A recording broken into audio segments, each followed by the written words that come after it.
Today I'm making lunch of roasted red pepper soup flavored with smoked paprika. I'm going to serve that with a classic Greek dish of Hortopita, which is a lot like Spanakopita but with some different greens inside.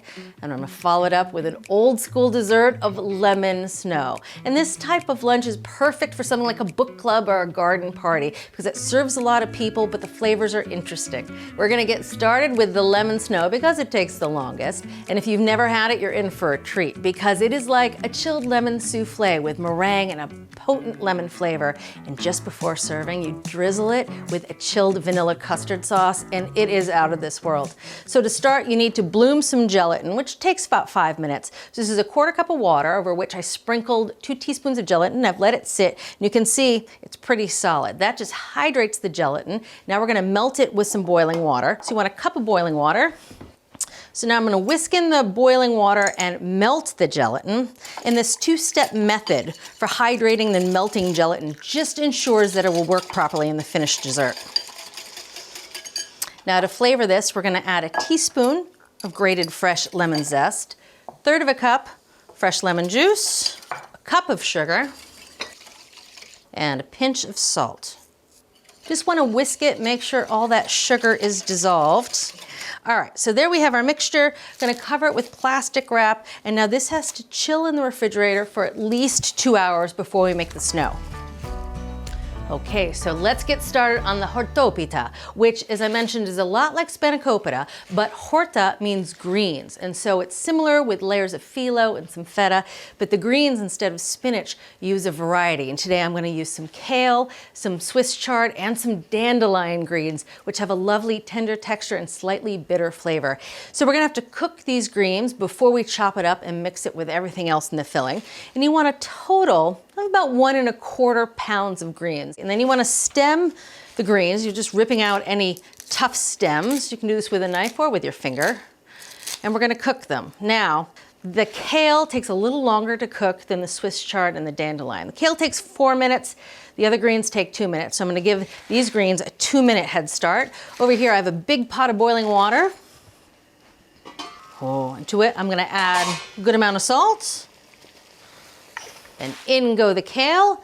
While that cooks, we'll get the rest of these greens ready. Here's some Swiss chard and the dandelion greens. Okay, for the chard, same thing. You just want to remove any thick stems.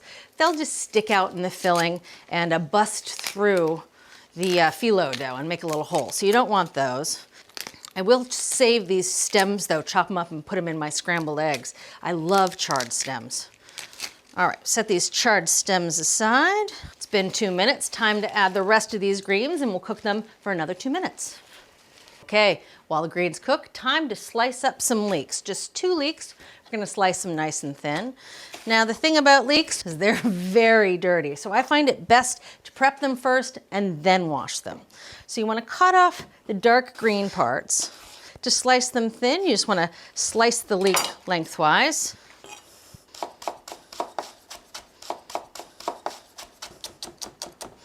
All right, you can even see a lot of the dirt in all those layers of leeks, which again, that's why I like to cut them first, wash them second.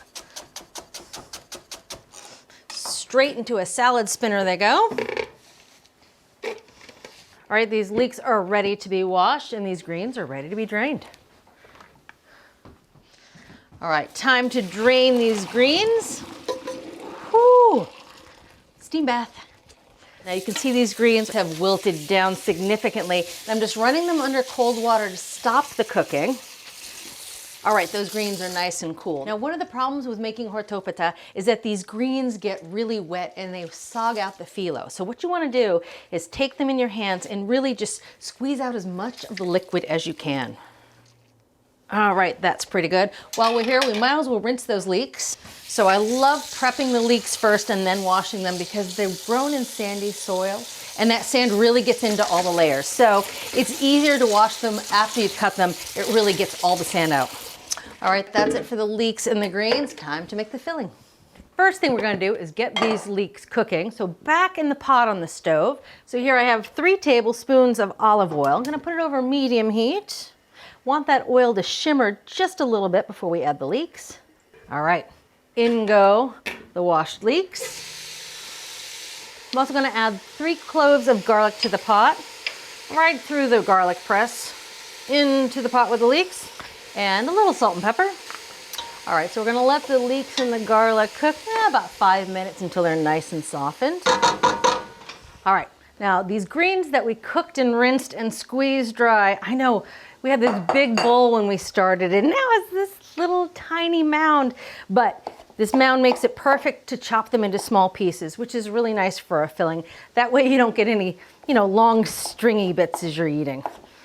So we're gonna chop them up nice and fine. All right, we're gonna put them in a bowl. And now's when you can kind of break up any big pieces because you want them to be evenly dispersed throughout the pastry. You don't want any hard little stones of compressed greens. As I sprinkle them into the bowl, just loosen them up a bit. All right, that looks pretty good. Let's check on those leeks. Ah, they're perfect. You can see they're nicely wilted, starting to get a little brown. That's good flavor. I'm just gonna add it right to the bowl with the greens.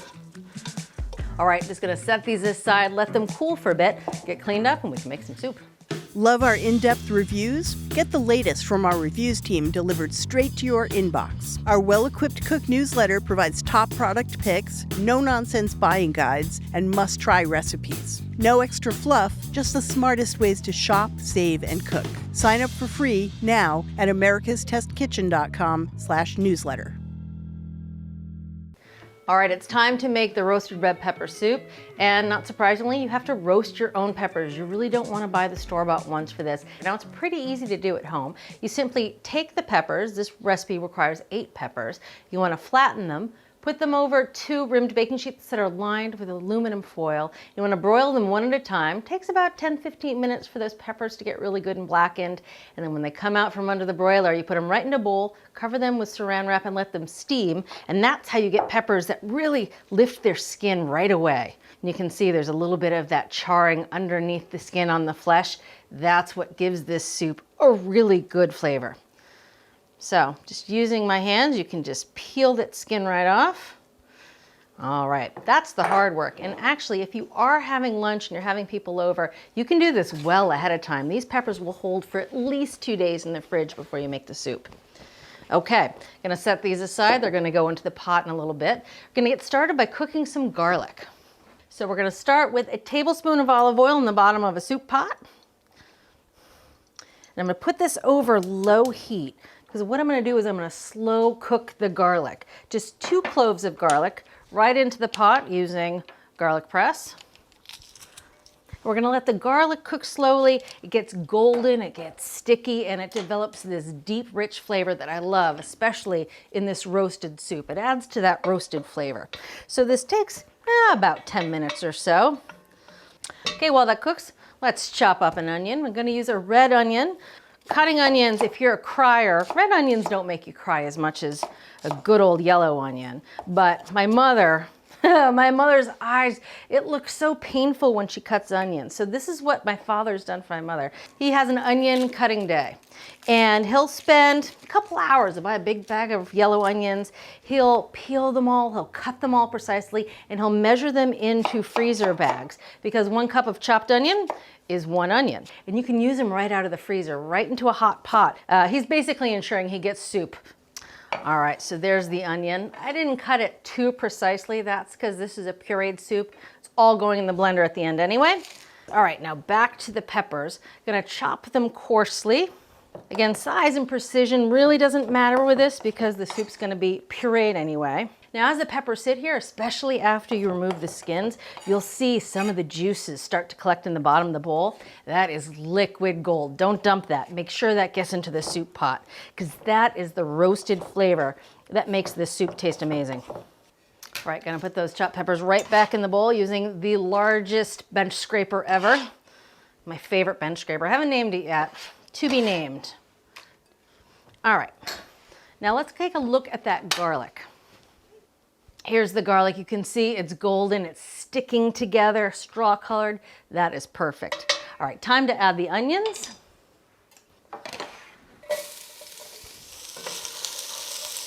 All right, I'm gonna increase the heat to medium, cook the onions till they're nice and softened. That takes about 5 minutes, which gives us time to talk about the spices in the soup, which is a key component to their flavor. We're gonna use a little bit of cumin, just half a teaspoon of cumin. And then we're also gonna use one of my all-time favorites, smoked paprika. I have this in the cupboard at all times. It just adds a little oomph to whatever you're cooking, whether it be eggs, a simple pot of soup, a stew.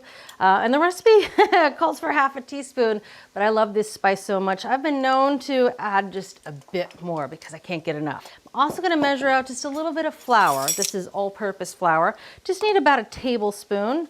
That's just gonna help thicken up the soup. All right, let's go check on those onions. Oh, they're perfectly nicely softened. There's a little bit of brown fond in the bottom of the pot, which is ideal. So in go the spices, and you wanna let them cook for about 30 seconds. That way they'll toast a bit and they'll bloom their flavor into the oil in the pot. Next goes in the flour, that was a tablespoon. 2 tablespoons of tomato paste. I'm just gonna measure it right out of the tube. We're gonna cook those for about a minute. You can see the fond on the bottom of the pot. Oh, it's gonna be a good pot of soup. Next goes in some broth. This is 4 cups of chicken broth. You could use vegetable broth if you wanted to keep this vegetarian. I'm just gonna whisk this in, trying to get rid of any clumps that might have formed of the tomato paste and the flour. Oh, that smells good. Finally, the peppers go into the pot, along with all of the juices they're sitting in. Last, just a single bay leaf. Now keep track of this because you want to pull it out before you puree it. We're gonna bring this to a simmer. Let it cook now about 5 minutes till those peppers are really soft and all the flavors have melded. All right, this soup is nicely cooked. Now time to puree it. Of course, you gotta get the bay leaf out first. I once saw a New Yorker cartoon where they had lifeguards sitting in a dining room and they were on bay leaf watch. I always love that one. All right, to puree it, you have 2 options. You could use a blender and go into a clean pot, or if you have an immersion blender, this is the perfect time to bring it out.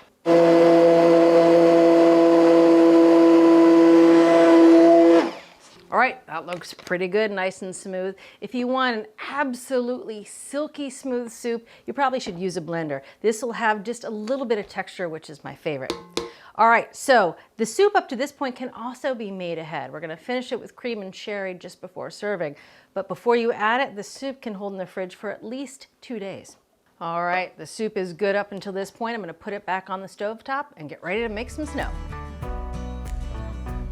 All right, it's time to make lemon snow, which is a great dessert if you're having people over because you can make it well in advance.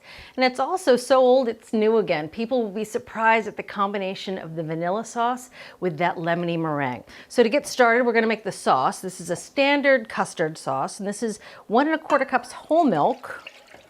Now the recipe says to use vanilla extract, which really does work well, but I am a sucker for seeing those little specks in the custard sauce. I love how they look. So I'm gonna use half a vanilla bean, but if you were gonna use extract, you'd add it a little later after you've heated up the milk. So to work with the vanilla bean, you wanna slice it in half down the middle, and then using the tip of a knife, usually a paring knife, you wanna scrape off all the seeds, add them to the pot. All right, I'm also gonna add the pod to the milk. We'll strain it out later, but it just helps to reinforce that vanilla flavor. Onto the stove this goes. We're gonna bring this to a boil. While that heats up, we're gonna crack some eggs. Now this recipe uses 3 eggs, but you have to separate them because you're gonna use the yolks in the sauce and the egg whites for the meringue part. So to crack an egg, I always crack it on the surface because you get a cleaner crack. Then I break it open. Whites go in one bowl, yolks go in another. And I'm gonna use the shell to shell method for this. And that's because I want the whites nice and clean. I don't wanna get any oils from my hands on the whites. That could interrupt their ability to form nice peaks. And with every egg, make sure it's good and fresh. And then I'm gonna add it right to the mixer bowl. One time I was working for a catering company and we had to crack a ton of eggs. And I was just doing them all into one big bowl. And I got 1 bad egg, ruined the whole batch. And ever since then, I do it 1 at a time. That way you don't waste any. That one's good. And a bad egg, you don't really have to even sniff it. You know it's bad as soon as you crack open. It's the only time I've ever had a bad egg though. All right, so that's 3 whites in the standing mixer bowl, ready to make meringue later. Back into this bowl, gonna put all the yolks. Into this, I'm gonna whisk a little bit of sugar. This is a 1/4 cup of sugar. And a pinch of salt. So you want to whisk this together till the sugar dissolves. You don't want to do this too far ahead of time before you've put the milk on the stove, because the sugar and the salt will actually start to dehydrate and cook the eggs. So you want to do it right after you've put the milk on the stove. All right, let's see how it's coming along. All right, that milk is boiling, which is perfect. I'm going to slowly whisk it into the yolks, just a little bit at a time. Tempering the yolks essentially, bringing their temperature up very slowly so they don't cook all at once and make scrambled eggs. There we go. That smells delicious. Back into the pot the whole mixture goes. Back on the heat the sauce goes, low heat. You want to stir it constantly or else you'll get scrambled eggs on the bottom of the pot. We're looking for a temperature of between 175 and 180. And also you'll notice that the sauce thickens up just ever so slightly. Well, there we go, 175, 176. That is perfect. Any longer and you will have scrambled eggs. All right, we're just gonna strain it right into a liquid measure. The straining gets rid of the vanilla pot, obviously, but also any little bits of cooked egg that might have escaped through. And to finish it, we're gonna add a tablespoon of unsalted butter. So that butter not only tastes good, but it really helps with the texture of the sauce. And if you're adding vanilla extract, now's when you add it. You'd add 1.25 teaspoons. All right, gonna set this aside, let it cool for a few minutes on the counter, then it goes into the fridge till it's nice and well chilled, which gives us time to make the snow. Now I'm gonna fetch that gelatin mixture from the fridge. It doesn't take much for this to set up. You can see it's like lemon jello, which is essentially what we've made. Now to make the snow, I'm gonna use a stand mixer. And we have the egg whites already in there. Now we're gonna add the gelatin mixture right to the stand mixture with the eggs. Sometimes the lemon zest also falls to the bottom of the gelatin bowl. Make sure you scrape that out because that's good flavor. All right, so I'm just gonna start the mixer on low, let it break up the gelatin. Everything will get a little foamy, and that takes about a minute. Then I'm gonna crank it all the way to medium high and let it rip for a good 11 minutes until it's big and billowy and looks like a gorgeous glossy meringue.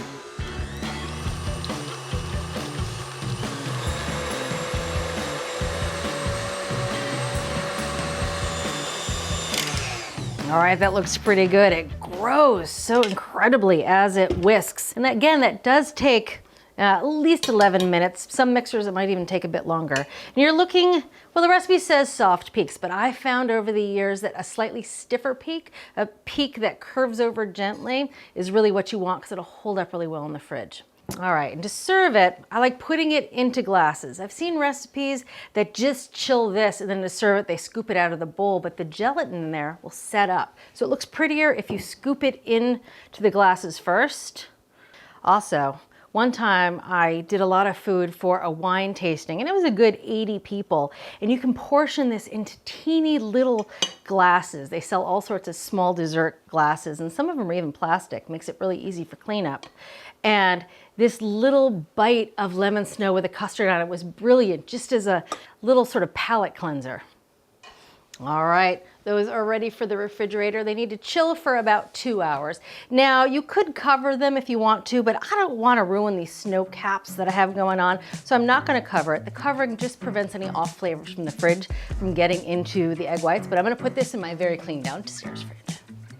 Love what you're watching? Take your cooking to the next level with our Essential membership. Get instant access to thousands of recipes, tips, techniques, product reviews, and step-by-step videos. Our Members app allows you to search by ingredient, set dietary preferences, and save your favorite recipes. For those looking to level up, our newest feature, ATK Classes, offers more in-depth instruction led by ATK experts, so you can gain greater confidence in the kitchen. Start your free trial by visiting the App Store or going to americastestkitchen.com/YouTube today.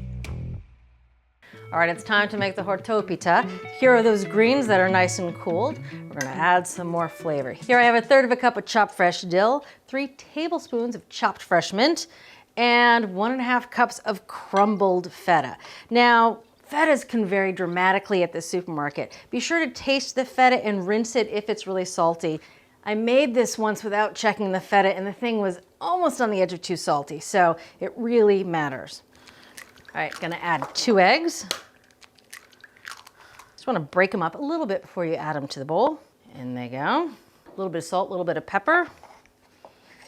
All right, and this is the filling. Oh, this tastes so good. You want to make sure it's pretty evenly combined, especially that egg. That egg is a binder that helps the filling stay together as it bakes. All right, well, it looks pretty good. All right, set this aside. Time to work with the phyllo. I'm gonna put a sheet of parchment on top. And here I have phyllo dough. It's been thawed. You buy it frozen. I like thawing it overnight in the fridge. I think it's better than doing it on the counter because it tears less. And I've covered it with a damp towel. That just keeps it nice and moist while you work with it. So I'm gonna make layers of phyllo. There's 7 layers in total. And in between each layer, we're gonna brush a little bit of olive oil. And it's kind of a dabbing motion until it gets thicker because this is so paper thin that it really will flight around on you on your brush. And the oil between each layer of phyllo just makes it super crisp and golden. See, as it gets a little more substantial, you can really stop dabbing and start really brushing. I once worked in a restaurant where we had this dessert that had lots of phyllo, but instead of laying them out like this where you had to be precise, you took each individual sheet and you crumpled it up and you baked those so they looked like phyllo clouds. That was the most fun I ever had making with phyllo. All right, we're actually gonna make 2 of these. So this is gonna be enough filling for 2. Make them one at a time. So I'm gonna take half this filling, put it right on the phyllo, sort of towards the edge on my side. And I'm just gonna compact this down into a nice compact filling. It'll be easy to roll up around the phyllo. All right, now to fold it, you're gonna use the parchment underneath the phyllo to help you. So fold over the sides first. You can fold the parchment and then you can kind of peel off the phyllo. Repeat on the other side. Now, a lot of recipes do them in nice flat casserole dishes, almost like a baklava or a spanakopita, but I love these rolls. I love how they slice. They go nicely with the soup. I just think they look pretty. All right, so using the parchment on the bottom, I'm gonna roll it up, do the same thing, pull the parchment back, leave the phyllo behind, then roll it again. Packed it a little bit, pull back, make a nice tidy packet. There you have it, the first one's done. I'm gonna put it on a fresh piece of parchment on a lined rim baking sheet. Time to make the second one.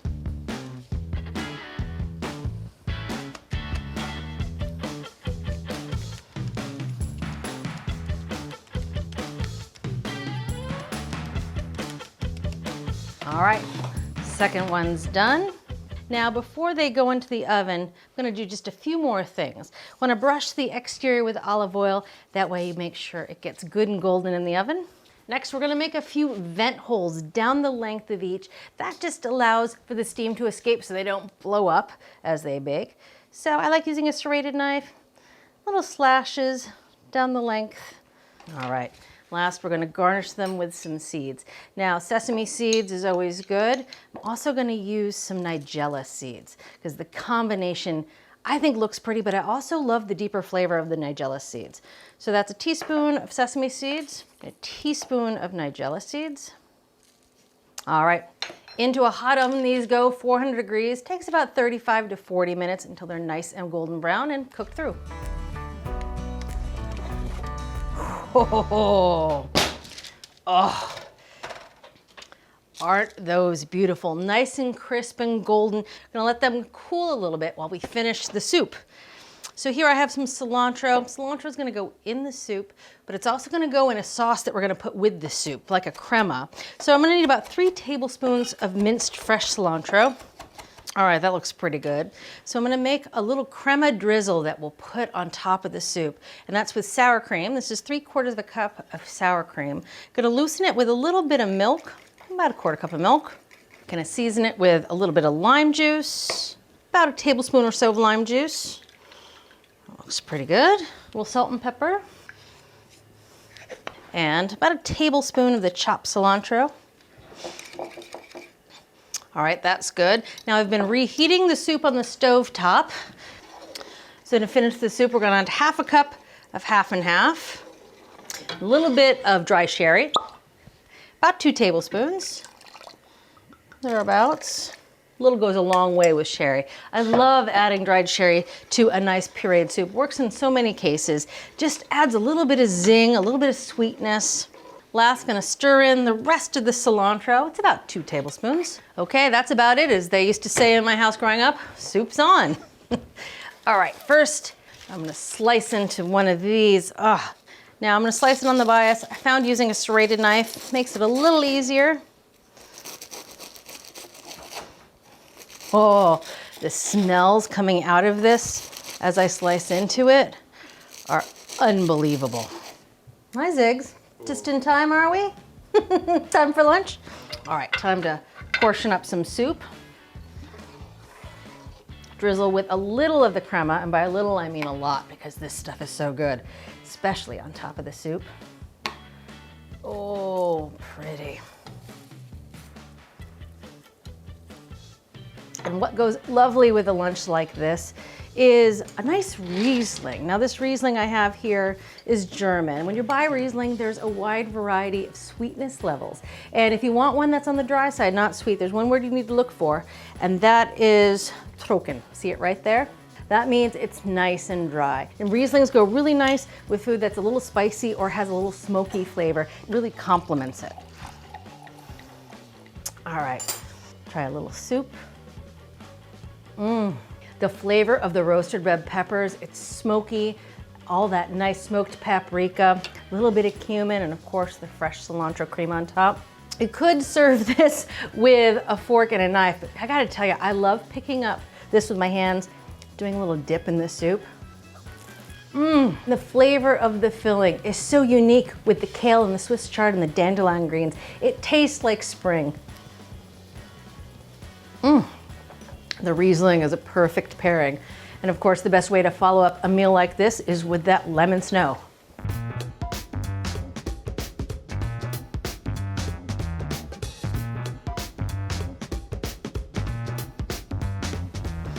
All right, it's time for lemon snow. I've put them on a nice serving platter, and just before serving, you wanna drizzle with the chilled custard. Custard really is one of the best parts. It is such a surprise to have the vanilla custard with that lemon dessert. The lemon flavor, it's perfect for a nice spring luncheon. All right, to taste it, you can see it has this cloud-like texture. And then you dunk your spoonful into the custard. Every time it hits me right here and right here. You get the lemon souffle and then you get that cold vanilla custard. It is such a good combination. Oh, this is so good. You know, this is one of those old-fashioned desserts that really needs to come back into fashion. See you next time. If you're ready to take your cooking to the next level, head over to americastestkitchen.com and get a free trial of our ATK Essential membership. While you're there, you can sign up for our free email newsletters and download our app. So, what are you waiting for?